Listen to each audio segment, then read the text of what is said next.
Howdy, folks. I'm a nearsighted, narcissistic nightingale napping noisily nightly. I'm Amber. And here's some more noisy napping. Amber came up with that tongue twister for us today, so thank you, Amber.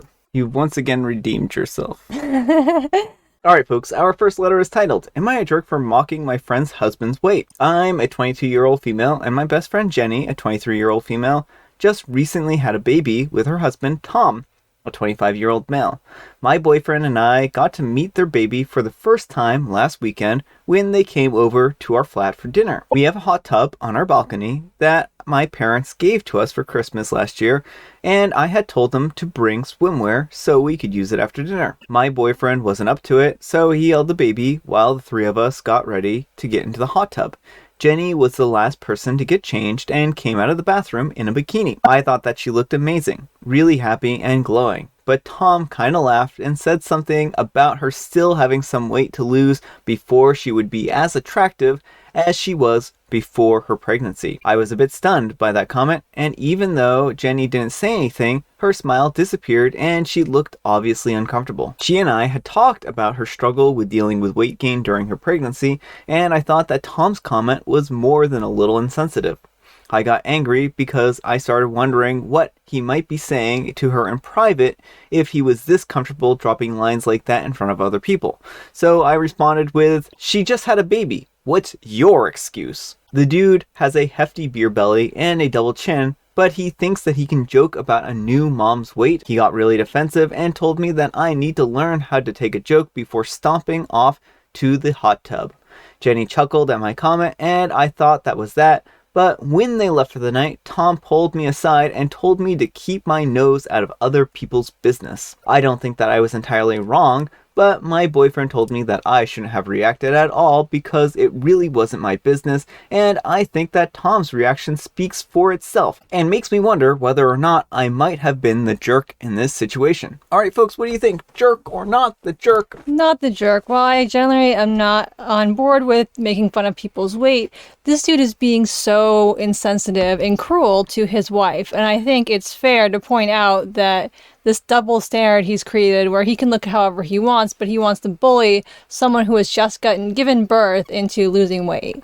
Those who live in glass houses shouldn't throw stones. And it would have been disgusting no matter how he looks. These kind of comments are... I didn't mean it like no, that. No, I was just, making sure to, kind of going off of what we were saying is, no one should say these kind of things. It's just a despicable thing, and he deserved to be called out somehow. Yeah. Now, could you have found another way to call him out that didn't bring his weight into the picture? Probably, but I feel like this is the type of thing that will hopefully potentially make him think before he says something like that to her again. Well, it was really a rude comment. And I think that he needed to be called out in some way, shape, or form. And like what you said, maybe the weight comment wasn't necessarily the best. But if you're going to be throwing around insults, then you can expect someone to return it in kind. And he's trying to pass it off as, oh, you can't take a joke. It's like, well, dude, it seems like you can't take a joke. Opie's remark was as much of a joke as yours was. Exactly.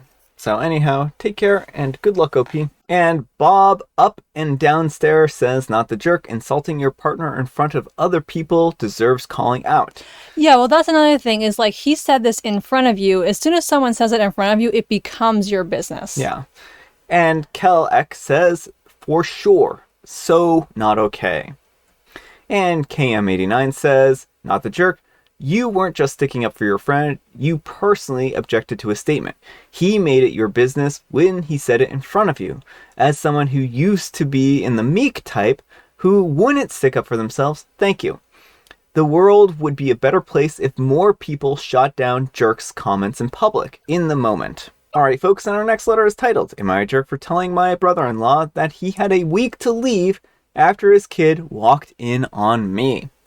I'm a 28-year-old female. My brother-in-law, husband's brother, his wife, and their 15-year-old daughter needed somewhere to stay after they lost their jobs and housing. They owned a business, but it liquidated. We opened our doors to them and gave them my guest room, and their daughter sleeps in my she shed.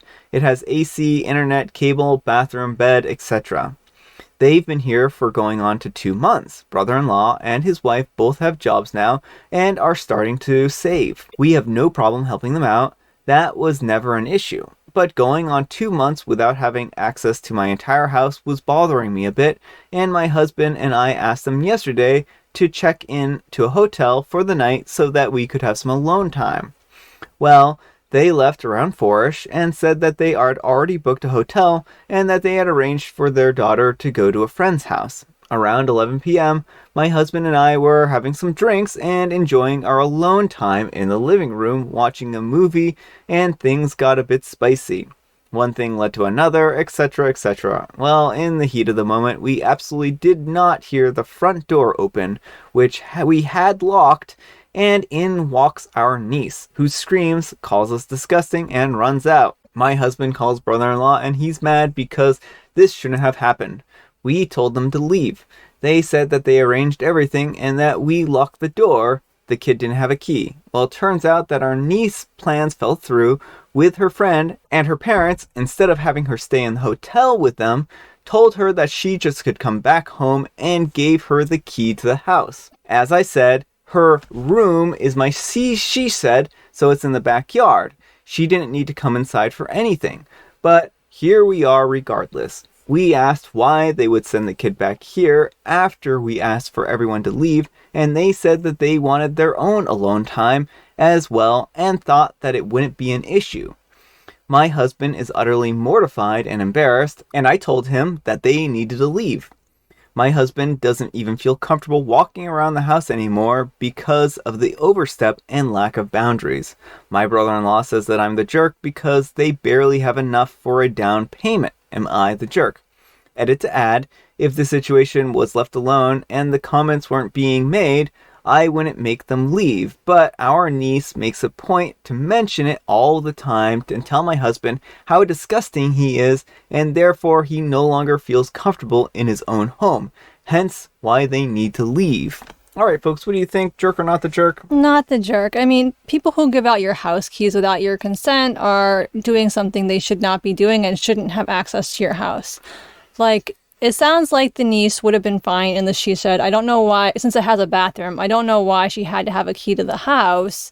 And your brother-in-law and sister-in-law knew specifically why you wanted the house to yourself. Yeah, I do wonder why they gave her the key, because it seems like she should have just been able to go out to the backyard and everything would have been fine. Maybe she didn't expect anything and she was just passing through the house. I'm not really sure what her motivations there were. Yeah, I mean, she could have been getting a night snack or something. But again, like, if there was a change in plans that needed to be communicated to OP and her husband instead of giving someone the house key who's not supposed to have it.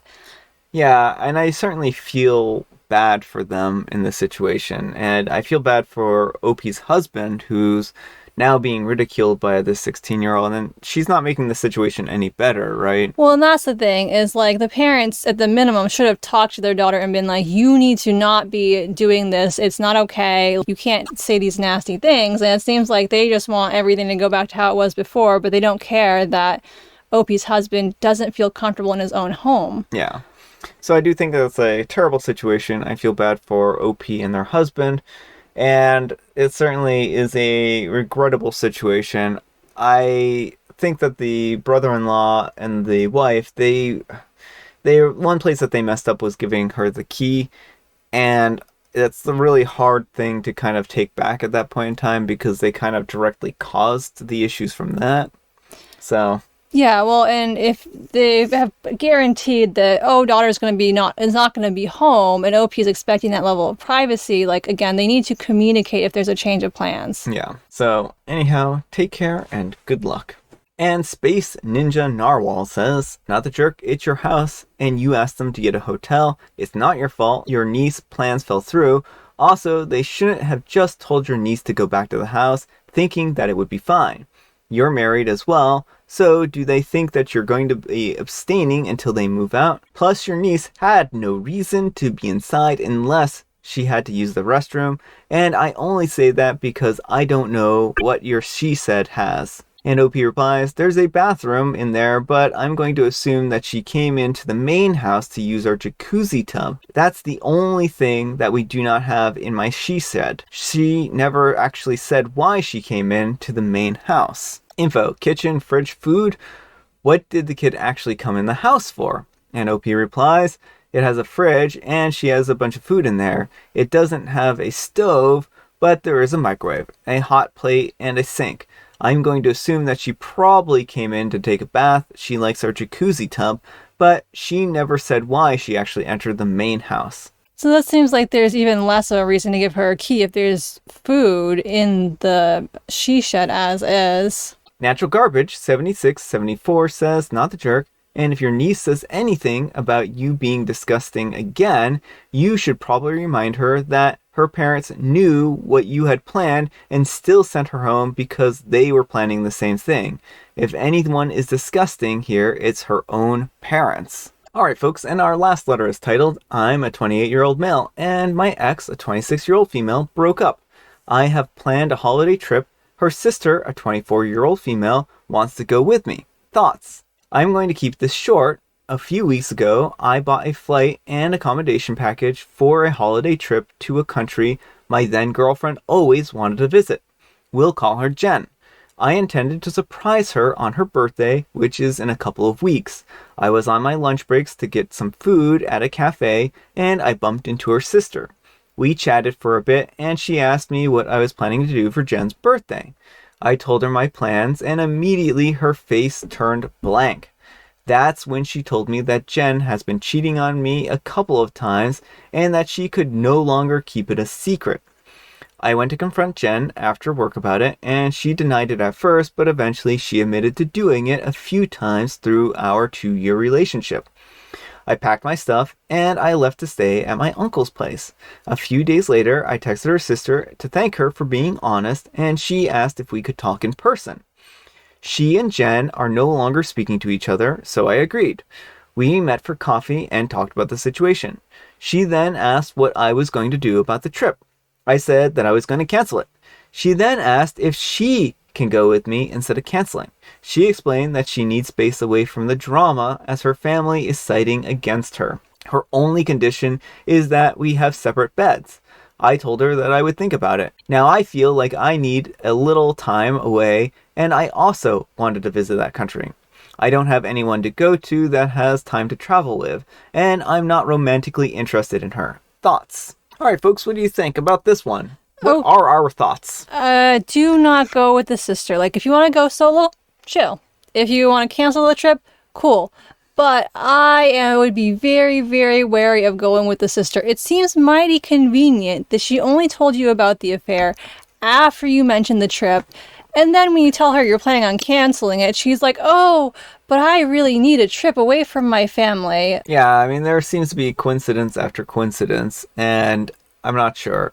And I mean, like, there was no guarantee that OP was going to reach out to the sister, and so I don't know that this was fully planned. Maybe she hoped that he would do something like this, but it's an odd situation, and I don't think that it's going to make things any better for anyone. Well, that too, like, premeditated or not, the last thing you need is rumors swirling that you're getting on with your ex's sister, because if you two go away on what was supposed to be a romantic trip for you and your ex, even if nothing happens, people are going to make up a story in their head, and it is only going to make everything worse. Yeah, the perception that people are going to have, they're going to see and make their own assumptions, and I don't know if you really want to be on the end of that rumor mill. And, you know, the sister may not have thought this through either, because it's not going to look good for her. It doesn't look good anyway. The optics are terrible, Yeah. and I am questioning her motives too, like why she wants to, I mean, she may just want to trip away. It doesn't seem good. No, it certainly doesn't seem good. So anyhow, take care and good luck. And no reply at all. 817 says, a getaway could be just what you needed. A plutonic single girl to share the experience with sounds like just the ticket. To be honest, it might be petty, but your openly serial cheating ex will be mad when she finds out. And OP replies, I'll be honest, I want to be petty, but I know that I'm not in the right state of mind. Yeah, this seems like a bad idea. Well, that's what comments also pretty downvoted. Yeah. So. And no reply at all, 817 says, so take the trip. It's planned, have fun. You need a mental and physical break. If the sister has her own room, you should be fine. Where exactly are you going? And OP replies, Thailand for 10 days. Flo in Mountain says, seems kind of shady on the sister side. She purposely brought up the secret of your ex so she could go with you on vacation? Nah, can't you sell the tickets that you have for your ex? I don't really see why the sister would go with you. Just because she told you that your ex was cheating? What was the ulterior motive for doing that? Question yourself. I don't trust the sister. And OP replies, a little while ago, she broke up with her old boyfriend due to him cheating. And no, the package is for 2 people. So she might have just kind of felt like a bit of righteous indignance at that point in time and wanted to watch her sister burn. Yeah, potentially, but like, why try and insert herself on OP's trip? Well, she didn't do it originally. It was only after he reached out to her. Yeah, but it's still like you don't ask to go on other people's trips, generally speaking, especially if you're not close to them. Yeah. BC Jax 231 says, go alone or bring a different friend. You don't need this kind of drama. Undoubtedly says, I was going to say that even if it's completely platonic. It won't appear that way, and it will only stir up more drama. Alright folks, it is tea time. Grab your beverages of choice. I've got a beverage of choice right here, and Amber's got a joke. What do you call a grumpy cow? You know what I call a grumpy cow? I call a grumpy cow Phil. And it's because Phil is short for Phyllis. And she is a very grumpy cow because she is constantly running into the electric fence. And this is just very annoying for her. She's grumpy about it. She just doesn't understand that the electric fence is not her friend, but she wants to cuddle with the electric fence and it never seems to work out. And so I feel really bad for Phyllis. Tried to warn her, but yeah. Well, you call a grumpy cow Moody. Oh, Moody. And I have Earl Grey. Alright folks, that's all the time we have for today. Thank you so much for watching. Happy Saturday. I hope you're all having a special, superb Saturday. And Amber, we need some kind of moral advice or guidance, and please make it a jingle. Those in glass houses shouldn't throw stones. Seems like you're the one who can't take a joke. Yeah, I mean that is a jingle, and that's a good moral. Thanks so much for watching, and we will see you all tomorrow. Bye.